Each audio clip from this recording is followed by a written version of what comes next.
We continue our reading of Turn Your Eyes Upon Jesus, an invitation to spend a year with your best friend, a daily devotional by author George R. Knight. Today's reading, June 11. God leads us one step at a time. The officers then went back to the chief priests and Pharisees, who said to them, "Why did you not bring him?" The officers answered, "No man ever spoke like this man." The Pharisees answered them, "Are you led astray, you also? Have any of the authorities or the Pharisees believed in him?" Nicodemus said to them, "Does our law judge a man without first giving him a hearing and learning what he does?" They replied, "Are you from Galilee too?" John 7:45-52. Jesus' world continued to crumble as he entered into what seemed to be an endless round of confrontations with the Jewish authorities. He knew what was happening, yet did not back down in the face of encroaching pressure, speaking openly in the temple and challenging the nation's religious leadership.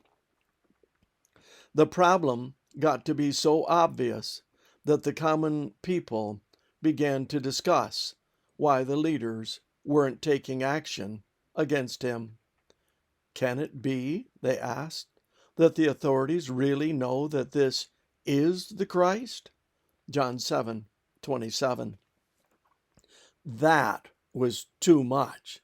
It was the last straw.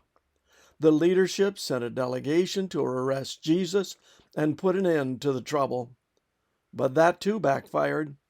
Amazed by Jesus, those very officers of the law returned empty-handed, claiming that they had never heard anything like his words.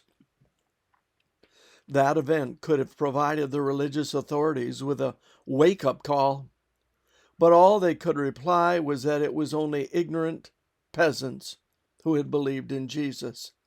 None of the Sanhedrin or temple officials or the Pharisees had accepted him. It was in that context that one of the rulers of the Sanhedrin did speak up.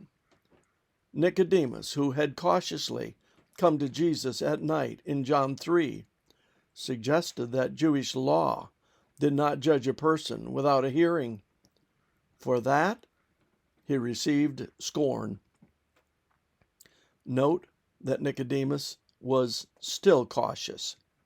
He didn't exactly defend Jesus, nor did he come out in the open as a follower, but he carefully expressed a few words that indicated that the mysterious wind of the Spirit was operating in his heart and life.